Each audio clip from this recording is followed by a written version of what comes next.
Hey everyone, good morning. What's up? How you doing? Kumusta? So, for today's vlog, ako lang gi-voice over ni akong tingog kay kanang naay voice malfunction sa video. So, akong ipakita sa inyo ako ang daily routine kung yun sa nako ang akong adlaw. So, as you can see, dire around oras karon is around 2:09 a.m. or 4:11 siguro na nakalimot ko unsa nga oras basta mao na siya sayo kay ta sa kabuntago ni mata kay para sa atong pangandoy ang ako mindset is anong mas maayo nga mag-antos ta karon kaysa in the near future, mas better na mag-invest ka karon sa learning and so on. Buhaton na nimo dapat nimong gustong buhaton nimo sa imong kinabuhi. So ako ipakita sa inyo guys. So dire naday ko sa ikaduha nga bunk bed sa boarding house. So as you can see, all of my board mates are all asleep. So ako rin yung ginahinay ang akong tingog diri dapita kay respect pod kay nangatulog pa ang uban. Ako nagmata na, nagsugod na ako sa akong day, nag-workout na ko, naka-rosary na ko, naka-mindset shift na ko, naka-kuan manifestation mode na ko and so on. Og nakapag-breakfast na pud ko sayo kay ko ni breakfast ganina. So mo na akong office guys, mo na akong mini office dire ko magtuon usually every day, every single day. So nade ko'y manifestation notebook ko, di ba? Wala man po imposible sa manifestation guys. Kay labi na kung imong gihaguan jud, imo jung gipaningkamutan. Wala may imposible labi na dala pagampo sa Ginoo nga ang tanan nimong mga pag-anto, sakripisyo sa kinabuhi every single day magbunga ra kining tanan. So ako ta mo pakiton sa gawas. So mo ni ang itsura sa gawas. Ngit-ngit pa kayo guys, mga 4 a.m. naman siguro ni or 2:09 basta naara na. So ngit-ngit pa kayo. Ako ro usa ang nagmata diri guys, ang uban nangatulog pa, wala pa sila nagmata. So dito ra ko sa kusina mo kuan guys. So mo ni ang itsura sa gawas guys, mingaw kayo ang kalibutan mo nang sayo kay ko matulog 6 p.m. in the afternoon, din mata ko 1 a.m. So 7 hours ang akong tulog every day. Then ako din i-execute ang 146 task. Grabe, di ba? Dagan kay kog task. 146 bitaw tinuod bitaw na guys. Pakitaan bata mo. 146 task na ko guys. Kuan na tanan. 4 minutes lang good review tuon sa uban CEO og kuan mga skills og kuan so on. So correction guys, gibuhat ko ni nag-video ko dili para sa inyo dili para sa entertainment for viewers and so on.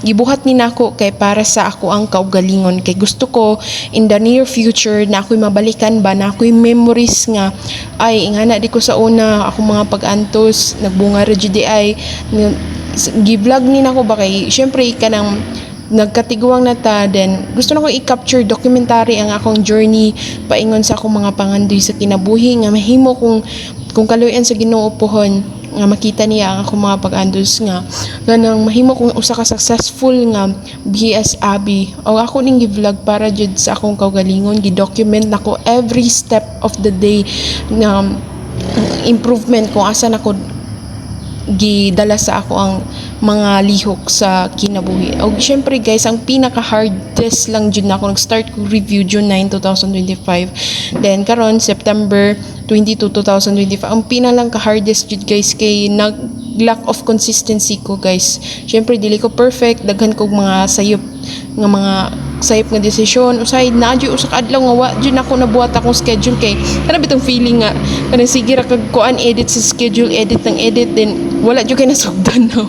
Nahuman na lang ang usa ka adlaw, daghan na kay kag oras na sayang kay kanang bitaw magpaabot pa kag kanang usa pa ma-complete or ma-perfect ang imong schedule, usa pa ka mulihok nga na bitaw guys. Consistency jud ang usa ka struggle nako.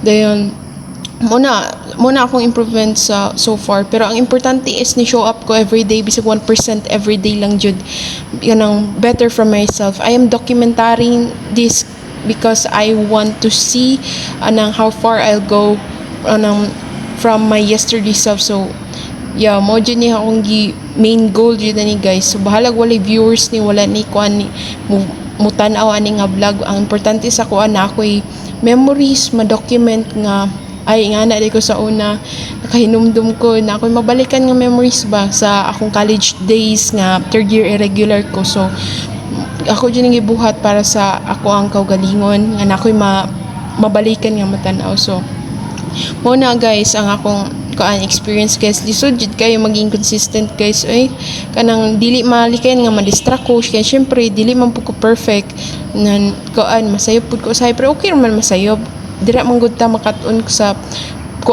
pagpakasayop. Kung dili ta masayop dili man jud ta makatun. So mo to guys, ako lang jud masulti sa akong journey, dili siya lalim, dili siya tanan man jud siguro no, bisag asa ka nga bisag unsa pa na nga klase nga dako nga pangandoy nga imong naa man jud mga kalisod nga maagian, wala man jud perfect, tanan man jud moagi sa proseso. Dili man ka mahimong kanang magaling na kaagad na expert na kaagad kung dili na nimo kanang agian og saktong proseso. Tanan man jud everything nga atong gipanganoy. For example, gusto ka mahimong BSAB engineer professional in the near future, dili man ka mahimong expert dayon kung wala na nimo wala na nimo trabuhuan, wala na nimo paningkamutan. Mas maayo man gud kung nakay pangandoy imo jud siyang gihaguan, gisakripisyuhan, imo siyang gihatag ang imong best, ang imong everything usa pa makabot mo imong pangandoy. Mas ma-proud man gud ka kung naniagi jud ka sa kalisod ba usa pa nimo makabot ang usa ka butang nga dugay na nimong gipangandoy. Ug wala man imposible sa pangandoy guys, basta imo lang jung paningkamutan, trabahuan, lihukon jud ug dala og salig sa Ginoo nga ang tanan nga nahitabo sa imong kinabuhi naay rason og kanang dili man perfecto ang atong kinabuhi, pero at least di ba every time you failed you keep rising and going up and learn from your past mistakes and moving forward always. Mao ra jud na ang usa sa mga advice nga ako markuan. So yeah, let's see how far this journey, this vlog goes. Kaya mo ni akong gina-document jud kanunay ang ako ang journey sa akong pag-eskwela. So dili man jud siya lalim, pero at least naatay konting improvement. So mo ni guys, pud guys, unsa pa ba ako ma-share lang the journey jud guys is jud kailangan pud data kailangan tag mentor sa kinabuhi. Kung wala kay mentor, wala kay afford og mentor na may daghan sa YouTube, mangita kag mga expert professional. Ang goal man gud nato diri sa kalibutan is mangita ta og kanang best teacher nga mutudlo sa ato ang ginapili nga tahakon sa kinabuhi. For example, kung sa butan na to P-pop or K-pop industry, kung gisa to pinaka or mga successful nga mga artist, mo to imong mo learn ka, mag-invest ka og learning from them, follow ka. So good morning guys, at gawas ako sa boarding house. I'm heading to school now and ang oras is 5:57 a.m. in the morning. So we're not doing this for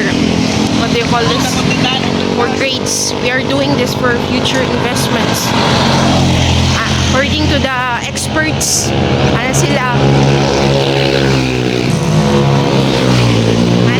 according to the experts, invest in your mind first and the pockets will follow. So you must invest in learning good guys. So kung may pinakauna sa tanan, I'm sacrificing my actually enjoy naman po na ko ang youth sa ginagmay. I'm sacrificing my time.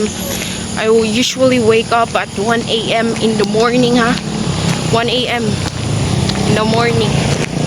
I'm heading to school guys. So mga estudyante, some of it bago pa sila nag-start silang day. Ako humanan ako tanan, naka rosary. First thing in the morning jud na akong buhatan is magampo jud sa Ginoo. Syempre ang tanan nga atong gipangayo ug tanan nga naa nato karon is gikan man jud sa Ginoo. So mga skill set about personal development jud na every morning 1 to 2 a.m. in the morning para sa akong time sa akong kaugalingon na siya. Importante pud tagaan na to og oras ug panahon ang atong kaugalingon kay dili lang kay puro studies ta kay dili na to matupad ang atong mga pangandik kung kita mismo sa atong kaugalingon dili na to ampingan, dili na to kanang protektahan ng ato ang yeah, and so on. So I'm heading to the school library now, and as you can see, wala pa kay mga estudyante nga nagsulod. Ako may pinakauna nga estudyante nga sayo kaayo sa school. And consistency is really hard for me, you know, kaya sa dili mo ko perfect na panahon nga maluwi ako. Pero ang ako lang yung ginabalikan lang jud is my biggest why. Gusto ko mahimong successful nga engineer. And yeah, mag-sacrifice lang sa good pila ka tuig. Kay kabalo ko kanita na akong gibuhat karon magbunga ra ni in the near future. Kay nagkaduol naman jud kay labi na third year. So, third year BSAB irregular ko, pero ang kinabuhi, life is never a race man jud guys. Importante is kabalo ka kung asa ka padulong, wala ka ni give up, wala ka gitapakan nga tao ug maayo ka sa katalingban sa kinabuhi. Yeah. So update ta mo later guys. So that's it for today's vlog. Karon is September 22, 2025.